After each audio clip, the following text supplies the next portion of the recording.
Magandang umaga Pilipinas sa ating mga viewers at listeners. Narito na ang latest sa ating panahon.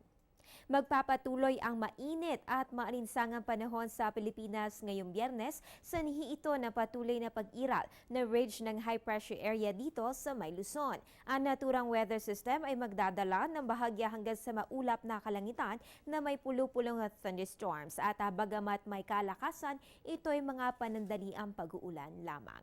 Ayon sa Pag-asa, ganitong weather condition rin ang aasahan sa huling weekend ng Mayo ngayong taon.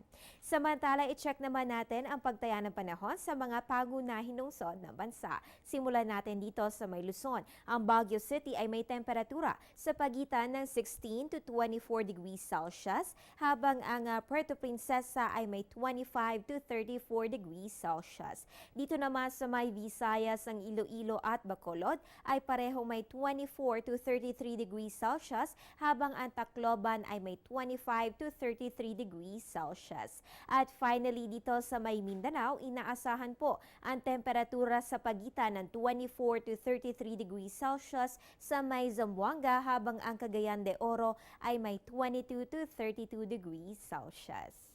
At yan ang latest mula dito sa Pag-asa. Para sa Radyo Vision, ako po ang inyong weather girl April Enerio, media ng Bayan. Balik, Vivian.